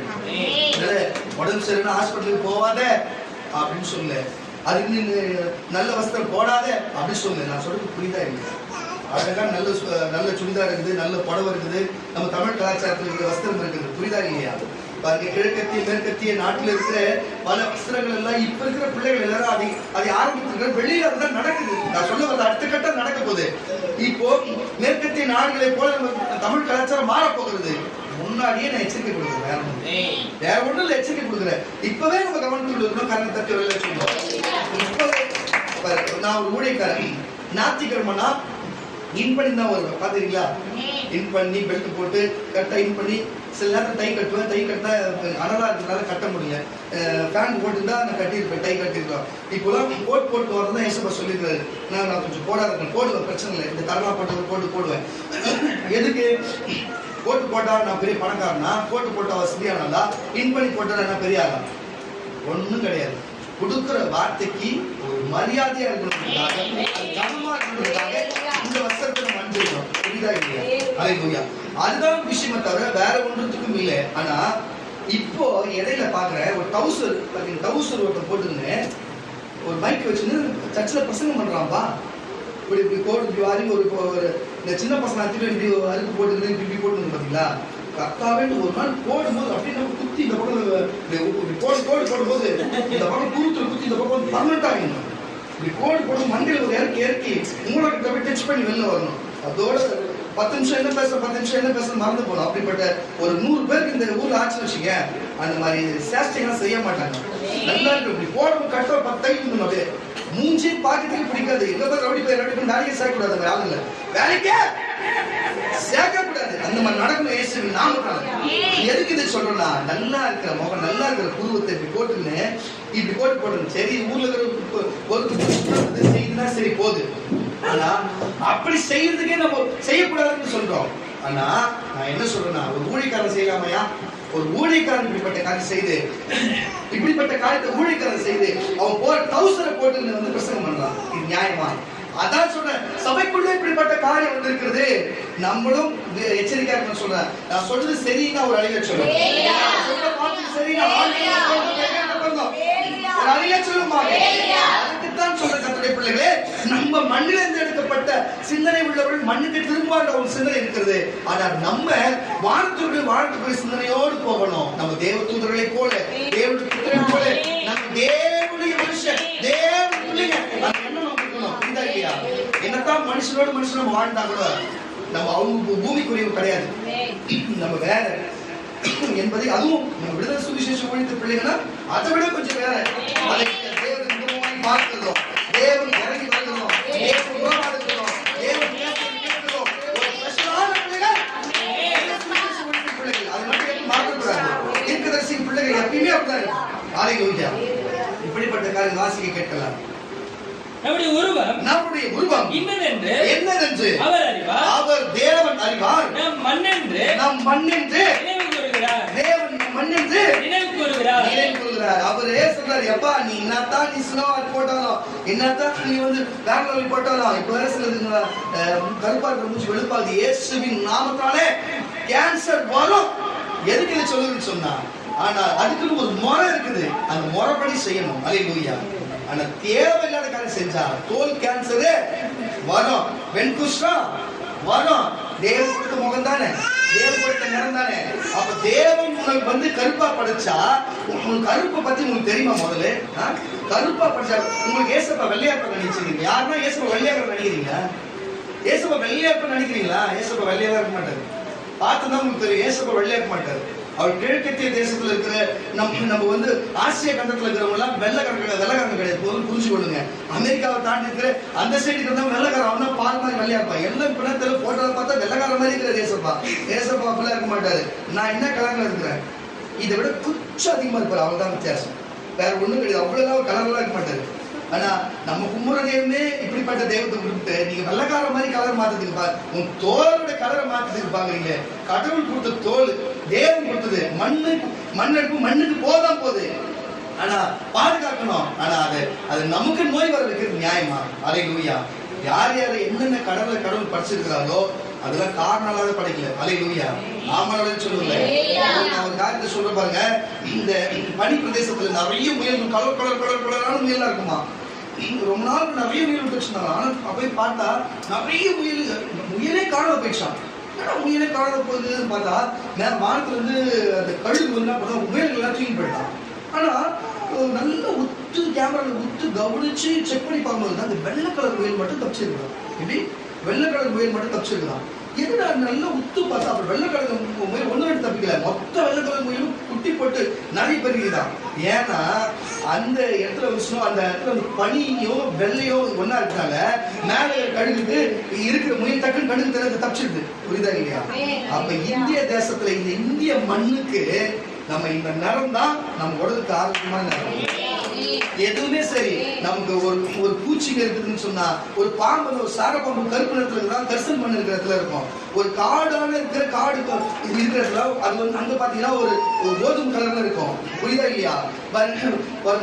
ஒரு சில இடத்துல பழுப்பு நிறத்துல இருக்கும். இப்படிப்பட்ட இடத்துல இருக்கிற ஒவ்வொரு பாம்பு கூட ஒரு நிறம் மாதிரி எதனால கோணங்கள்லாம் ஏன் காஞ்சிபுரம் கலர் இருக்குது? காஞ்சிபுரம் வேலியில இருக்கும். அதனால நமக்கு இந்த நிறங்கள் இந்த மண்ணுடையவர்கள்னால இந்த மண்ணுடைய ஏற்ற நேரத்துல நம்ம இருப்போம். அதை மாத்தினா இந்த மண்ணுக்குள்ள நமக்கு இங்க இருக்க முடியாது. அது வேற ஏதாவது பாதிப்பு கொடுத்துரும். தயவுசெய்து புரிஞ்சு கொள்ளுங்க.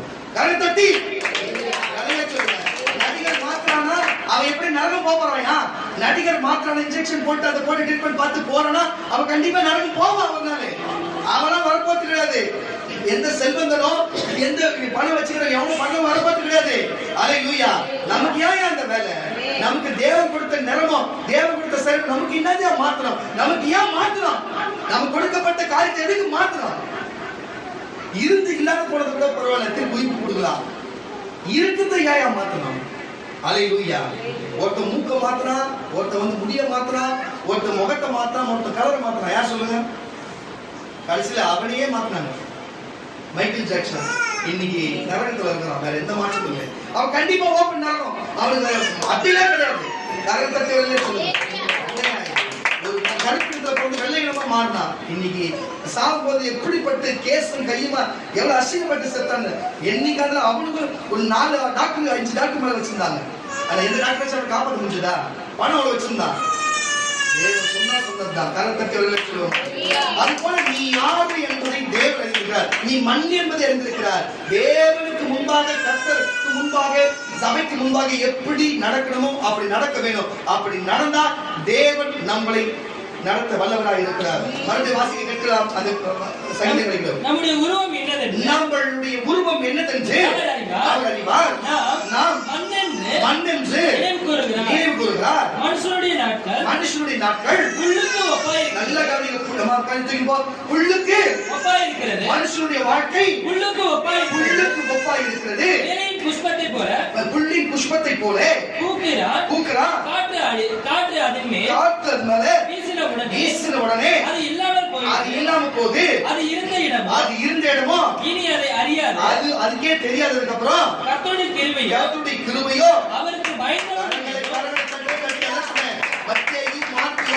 சொல்லப்பட்ட வார்த்தை வசனம் கேட்டு சபைக்கு தேவனுக்கு கீழ்ப்படிஞ்சு அதிகாரி ஜபம் ஒழுங்கா ஜபிக்கிறவங்களோ, வேத வாசிக்கிறவங்களோ, ஒழுங்கா சபைக்கு வருகிறவங்களோ, ஊழியக்காரனை கேட்டு ஆலோசனை கேட்டு செய்கிறவங்களோ, இப்படி கர்த்தருக்கு பயப்படுறவங்க இப்படிப்பட்டவன். இப்படி பயப்படுறவங்களுக்கு கர்த்தருக்கு பயந்தவர்கள் மேலும் அவர் நீதி மேல மட்டும் இல்ல, உங்கள் பிள்ளைகள் மேலும்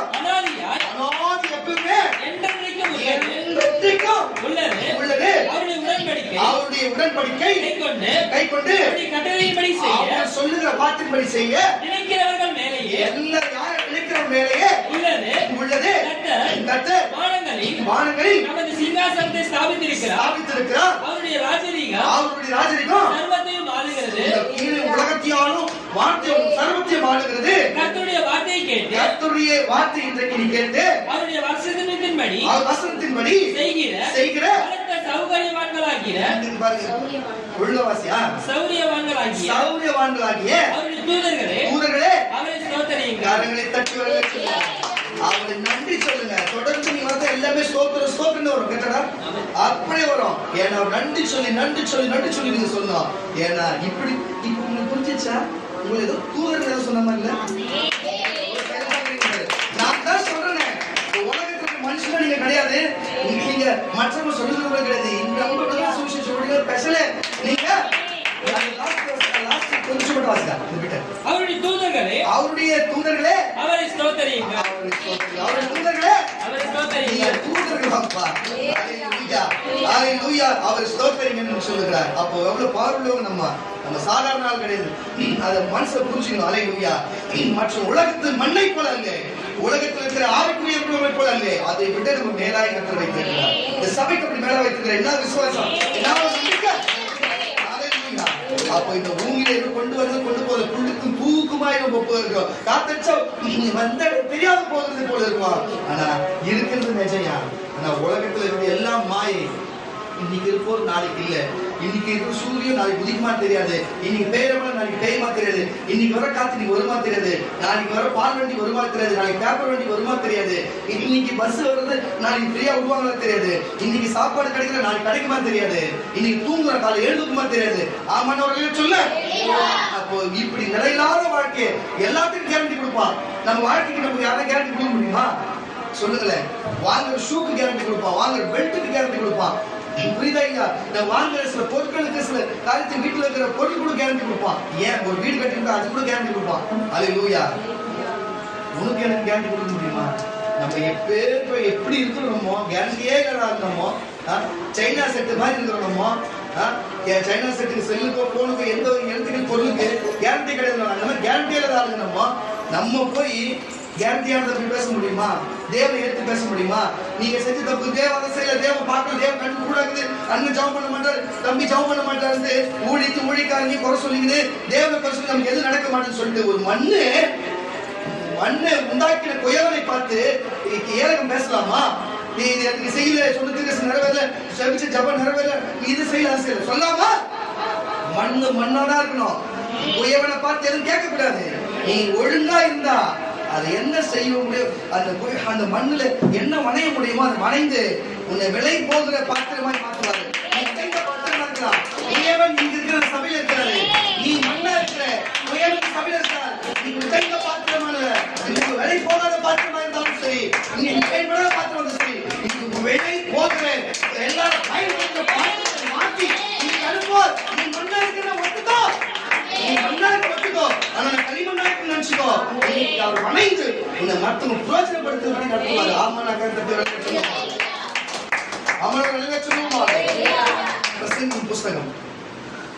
பிரசங்கின் புஸ்தகம் 3ஆம் அதிகாரம் 20ஆம் வசனம். பிரசங்கின் புஸ்தகம் 3ஆம் அதிகாரம் 20ஆம் வசனத்தை வாசிக்க கேட்கலாம். எல்லாம் ஒரே இடத்துக்கு போகிறது. அதுதான் சொல்றேன்.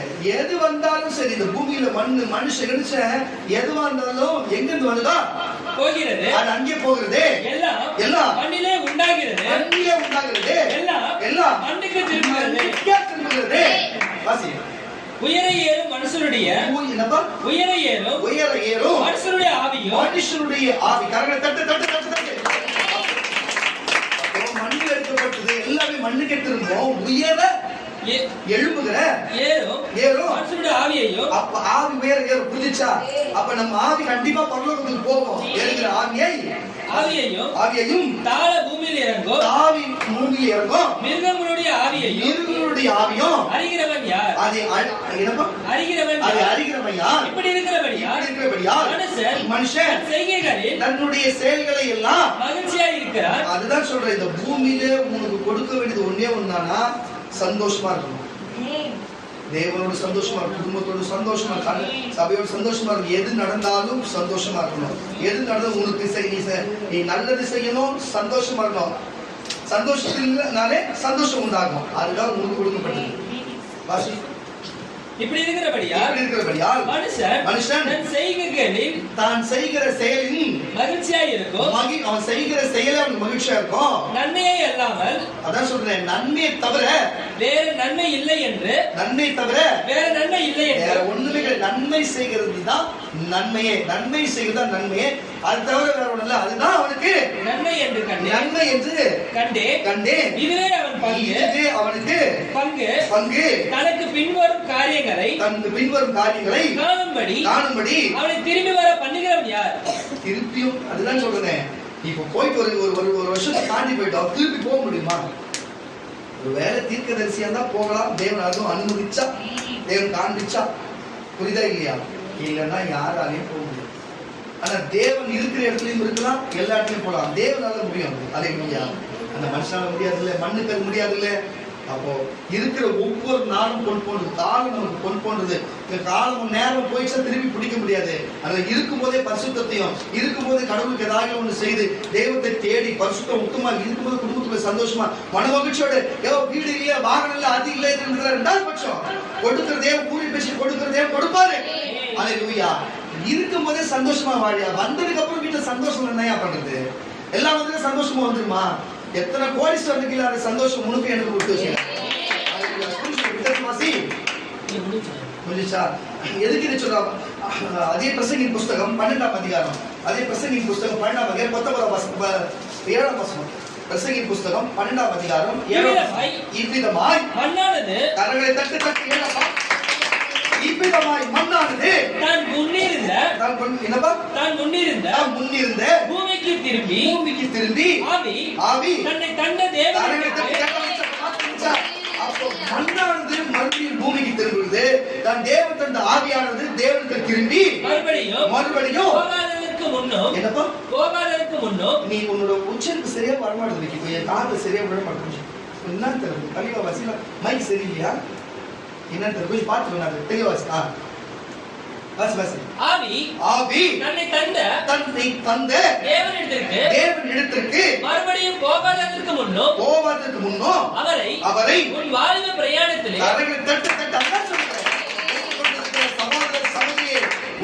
பாருங்க, பச்சை குத்துகிறதோ பாருங்க, வஸ்திரம் போடுகிறதோ பாருங்க, இது மாதிரி செல்போன்ல இருக்கிறதோ, இது போன்ற பல காரியங்களை செய்து வருகிற சகோதர சகோதரியே, தேவன் இன்னைக்கு உன்னை பார்த்து சொல்லுகிறார். திருமணமான கர்த்தருடைய பிள்ளைகளே, வாலிபர்களே, முதியோர்களே, பாருங்க, வயோதிகர்களே, இளைஞர்களே, இளஞ்சிகளே, வந்திருக்கிற சகோதர சகோதரிகளே, உங்களை எல்லாரையும் பார்த்து கர்த்தர் சொல்லுகிறார். உன் இள வயதிலே உன் சிருஷ்டிகளை நினைக்க வேண்டும். அவனை நினைச்சு நம்ம ஓடும் பொழுது நாம் மண் என்று சொல்லி, ஏன் எனக்கு கர்த்தர் இந்த ஆவிக்குரிய காரியத்தை கொடுத்து இன்னைக்கு கர்த்தர் வல்லமையை பயன்படுத்த இன்னும் கோடான கொடியான பெருக வச்சு பயன்படுத்தணும்னு சொன்னா, என் 17 வயசுல பாருங்க இயேசுவை தெரிஞ்சுக்கினேன், 19வது வயசுல ஞானஸ்நானம் கொடுத்தேன், இன்னைக்கு 35 வயசாவது. எல்லா உலக காரியத்தையும் விட்டுவிட்டு தேவனுக்காக ஓடி கொண்டிருக்கேன். நான் எதையும் தேடினாங்களோ என்னை தேடி வர கர்த்தர் எனக்கு எல்லாத்தையும் செய்கிறார். என்னை தேர்தல் எல்லாத்தையும் கொடுக்கிறார். என் மனசு சந்தோஷப்படும்படிக்கு நான் எதையும் தேடல, எல்லாம் எனக்கு தேடி கொடுக்கிறேன்னு சொன்னா, நான் தேட வேண்டிய வயசுல எதையுமே தேடல. அல்லேலூயா.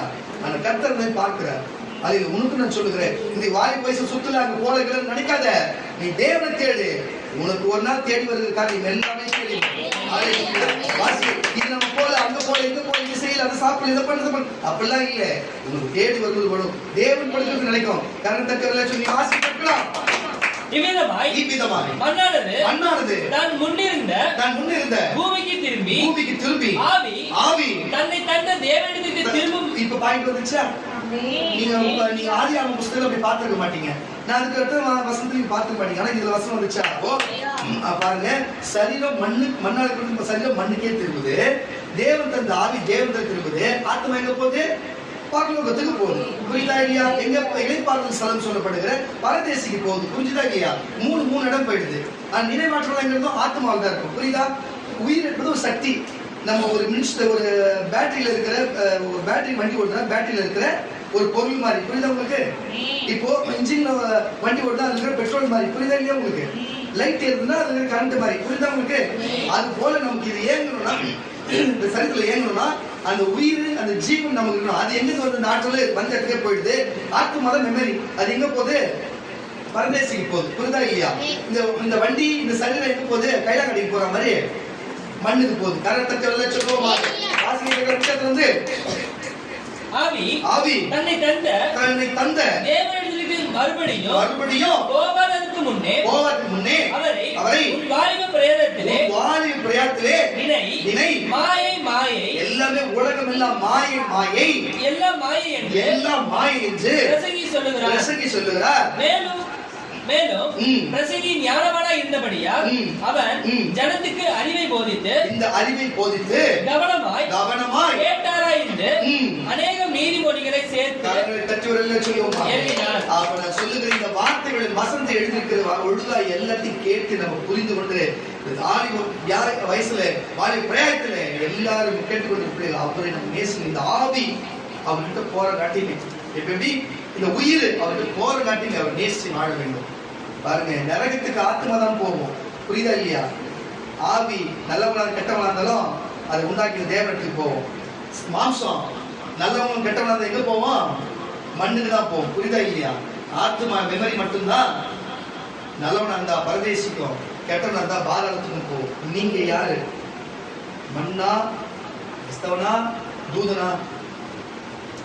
கரணத்தட்டியவர்கள் சொல்லுவோம். நீங்களே சிந்திச்சு பாருங்க, நீங்க எந்த அளவுல இருக்கீங்க சிந்திச்சு பார்த்து கரணத்தட்டியவர்கள் சொல்லுவோமாங்க. வாசிகையில ஏசாயா எழுதின தீர்க்கதரிசன புஸ்தகம், ஏசாயா எழுதின தீர்க்கதரிசன புஸ்தகம் 26ஆம் அதிகாரம் 19ஆம் வசனம். ஏசாயா எழுதின தீர்க்கதரிசன புஸ்தகம் 26ஆம் அதிகாரம் 19ஆம் வசனத்தை வாசிக்க கேட்கலாம். எப்படி ஒரு மனுஷன் கீழ் பண்ணி வாசிக்க கேட்கலாம். மரித்த உம்முடையவர்கள் என்ன நடக்குதுன்னா, இங்க பெரிய காரியத்தை தீர்க்கதரிசி கிட்ட தேவன் வெளிப்படுத்துகிறாரு. அப்பா, உன் ஜனங்க கீழ்படி மாட்டாங்க, இந்த மாதிரி எனக்கு பின்னால் இப்படி விரோதமான காரியம் செய்யறாங்க, இவனை ஒருத்தரையும் சும்மா விட மாட்டேன், அப்போ இவனை அழிக்க போற சொல்லி நிறைய காரியத்தை பேசிட்டு அந்த பொதுமக்கள் கிட்ட பேசுறாங்க. செத்தவங்கிட்ட செத்ததை பத்தி பேச முடியுமா? புரியுதா இல்லையா? அப்ப செத்து ஒருத்தர் பேச முடியும்னா அவன் மண்ணா இருக்கான்னு அர்த்தம், புரியுதா இல்லையா? அவனுக்கு ஆவி ஆத்மா இருக்குன்னு அர்த்தம். வாசிக்க கேட்கலாம், வாசிக்க தொடர்ந்து வாசிக்க. மரித்த உம்முடைய பிரேதமான மரித்த உம்முடையவர்கள் பிரேதமான என்னுடையவர்களோடு கூட. புரியுதா இல்லையா? வசனம் புரியுதா? எதனா புரியுது? வசனம் வாசி. மரித்த, நல்லா கேட்டுக்க, செத்து போன மரிச்ச மரித்த உம்முடையவர்கள் பிரேதமான என்னுடையவர்கள் கூட பேசுறது போனமா? பிரேதமான என்னோடு கூட எழுந்திருப்பார்கள். மண்ணிலே இப்ப தங்கி வாழ நம்மளே பார்த்து சொல்ல தங்கினவர்களே, விழித்து கெம்பீரியுங்கள், ஒழுங்காய் விழித்திருந்து கெம்பீரியுங்கள், சந்தோஷப்படுங்க. உம்முடைய பணி, உம்முடைய வேலை கூண்டுகளின் மேல் பெய்யும், பனி போல் இருக்கும். மரித்தோரே பூமியை புறப்பட பண்ணோம். நான் சொல்லுங்க போகிற காரியம், இந்த மரித்த காரியம் என்ன தெரியுமா? கர்த்தருடைய பிள்ளைகளே, ஆவியில மரிக்கப்பட்ட காரியம், புரியுதா இல்லையா? நீங்கள் பரிசுத்தாவி இல்லாத இருக்கிறீங்க பாருங்க, அந்த காரியம். நீங்க ஆவிக்குரிய வாழ்க்கையில இல்லாத இருக்கிறீங்க பாருங்க, டிவியில பாக்குறீங்க, உள்ள பார்த்து சொல்லுங்க, பரிசுத்தாவி இல்லாத இருக்கிறீங்களே, நீங்கள் வந்து தேவனுடைய ஆவிக்குரிய வாழ்க்கை நடக்காது இருக்கிறீங்களே, உங்களை பார்த்து சொல்லுகிறேன். நீங்க சாப்பிடலாம், தூங்கலாம், நீங்க எதுக்கு பிரேதத்துக்கு சமமா இருக்கிறீங்க, நீங்க செத்தவர்களுக்கு சமமா இருப்பீங்க. ஒரு நாள் எல்லாரும் எழுந்திருப்போம், ஒரு நாள் எல்லா பிரேதமும் எல்லாம் அடக்கப்பட்டது எல்லாம் எழுந்திருக்கும், எழுந்திருந்து நியாயத்திற்கு போவோம். அப்ப எவன் நீதி செய்யறனோ அவன் பரதேசிக்கும், அட்டுவழி அநியாயம் செய்கிறவன் பாரதத்துக்கு போவோம் என்பதை நீங்க இதை கேட்டுக்கொண்டு நீ விழித்திருந்து எப்படி இருக்கணும்? விழித்திருந்து கெம்பீரித்து. நீங்கள் விழித்திருந்தா வேதத்தின்படி என்ன சொல்லணும்? ஜெபிக்கணும். எப்படி இருக்கணும்? விசுவாசம் சந்தோஷமா இருக்கணும். நீங்க ஜெபித்து விசுவாசம் சந்தோஷமா இருக்கணும். போனமும் செத்தவனும் அவன் அப்படியே இருக்கட்டும், ஒரு நாள் எழுந்துப்பா. அப்போ அவன் சரி எழுதும் போது தெரியும் அந்த ஆவி ஆத்மா போகிற நிலை என்பதை சொல்லி. ஆனா நீங்களும் அப்படின்னு சொல்ல உங்களுக்கு அதே நிலைமை தான். நீங்க புரிஞ்சிருப்பீங்கன்னு நினைக்கிறேன். நீங்க மண்ணில் எடுக்கப்பட்டவர்கள், நீங்க வானத்துக்குரியவர்களா மண்ணுக்குரியவர்களா?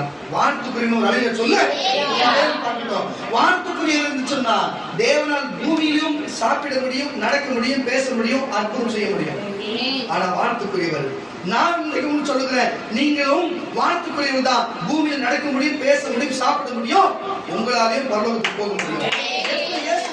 பேசினாலோ நீங்க இயேசுவோடு இங்கிருந்தே பேச முடியும். எப்படி பிதா பேச இயேசு கேட்டாலோ நேரம் இயேசு பேசுற சபை முடியுமா? உங்களுக்கு கேட்க முடியும். உலகத்துல ஒரு நாள் இயேசுவை பார்க்க முடியுமா? ஒரு நாள் தொட முடியுமா? அவன் தேவனை பார்க்க முடியுமா?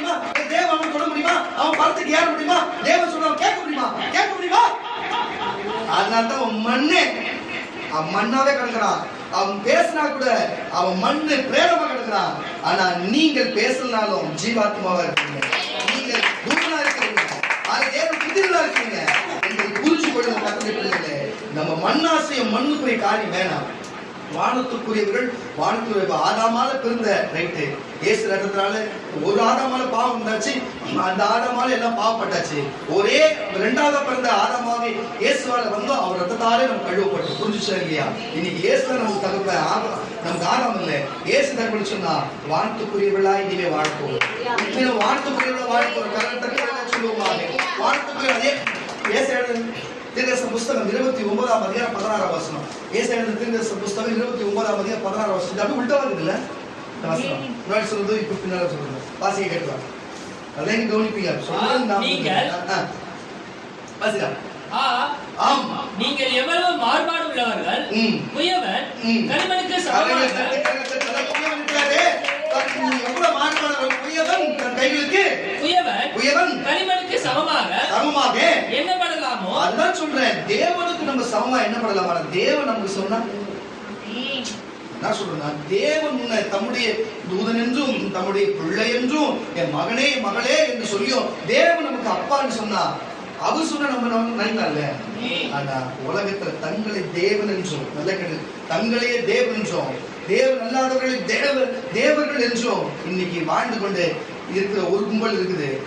இன்னொரு கும்பல் இருக்குது. எப்படின்னா கடவுளே இல்லை என்ற ஒரு கும்பல், மிஞ்சானதான் பெருசுன்ற ஒரு கும்பல் இருக்குது. ரெண்டு கும்பலையும் அல்லேலூயா இவங்க மண்ணு தான் என்பதற்கு தேவன் அடையாளம் சொல்லுகிறார். வாசிக்க வைக்கலாம். குயவன் களிமண்ணுக்கு சமமாக எண்ணப்படலாமோ? இப்படிப்பட்டவங்க தேவனுக்கு எடுத்து பேசினா தேவன் என்ன செய்ய? வாசி. உண்டாக்கப்பட்டது தன்னை உண்டாக்கினவரை குறித்து. அதெல்லாம் சொல்லுங்க. உண்டாக்கப்பட்டது உண்டாக்கினவரையே குறித்து அவர் என்னை உண்டாக்கினதில்லை என்றோ, என்னை யாரும் உண்டாக்கல என்றோ, நான் வானத்து வெளியிலிருந்து வந்த பிளாக் ஹோல்ஸ்ல வந்த, நான் பூமி புயல்ல வந்த, அங்க வந்த இங்க வந்த என்று சொல்லுகிறவர்களுக்கு எல்லாம் பாத்துங்க, உண்டாக்கினதில்லை என்றும் உருவாக்கப்பட்டது. நல்லா கேட்டுங்க. ஒரு சில பேர் தலையில வந்த, காலில் வர, கண்ணில் வந்த, கீழே வந்த, எங்க வந்து எனக்கு தெரிஞ்ச வரையும் பிறப்புறுப்புல தான் பிறப்பாங்க. வேற எந்த மாற்றமும் இல்லை. இது வரைக்கும் அப்படிதான் பிறந்திருக்கிறாங்க. ஆடு மாடு எல்லாம் பிறக்கிறாங்க. இப்படி பேச தப்பா நினைக்காதீங்க. இருக்கிற நியாயத்தை சொல்றோம். அப்படிதான் பிறந்திருக்கிறாங்க. இவனுக்கு மட்டும் நெத்தியில எப்படி பிறப்பாங்க, நெஞ்சில எப்படி பிறப்பாங்க, வயிற்றுல எப்படி பிறப்பாங்க, எப்படி காலில் பிறப்பான்னு தெரியும். புரியுதா இல்லையா? இவனுங்களுக்கு எல்லாருக்கும் ஒரு நாள் இருக்கிறது. அல்லேலூயா. இப்படி பிறந்தவன் சொல்றவனுக்கு ஒரு நாள் இருக்குது. என்ன தேவனை இல்லை என்று சொன்னவர்களும் இருக்கிறது. இவங்க எல்லாமே மண்ணே. இந்த மண்ணு தேவனை பார்த்து இலக்கம் பேசலாமா? விட்டது வாசி. உருவாக்கப்பட்டது தன்னை உருவாக்கினவரை குறித்து அவருக்கு புத்தி இல்லை என்று சொல்லத்தகுமோ? இன்னும் கொஞ்ச காலத்தில் அல்லவோ லிபோனின் செழிப்பான. உங்களை பார்த்து சொல்றாரு. நல்ல கவனிங்க. உங்களை பார்த்து சொல்ற என்னன்னா, இப்போ இப்படிப்பட்ட காரியம் செஞ்ச ஒரு பக்கம் இருந்துட்டு போறான். ஆனா நீங்க இன்னைக்கு பாக்கியவான தேவனை தேடி வந்தீங்கல்ல. நீங்க இந்த உலகத்துல இப்படிப்பட்ட மக்கள் இருக்கிறாங்க, இப்படிப்பட்ட ஆடைகள் அணிகிறவங்க, இப்படிப்பட்ட பச்சை புத்தகம், இப்படிப்பட்ட காரியம் செய்யறவங்க, தேவன் இல்லைன்னு சொல்றவங்க, தாங்களே தேவன் சொல்றவங்க, இப்படி பரவலான தங்களுடைய சரித்தை கெடுத்துக் கொள்றவங்க நம்மளை சுத்தி நம்ம குடும்பத்துல பரவலா வாழ்றாங்கல்ல. ஆனா அது இருந்தும் பாக்கியவான் நீங்க இருக்கிறீங்களா? பாக்கியவாதியா இருக்கிறீங்க.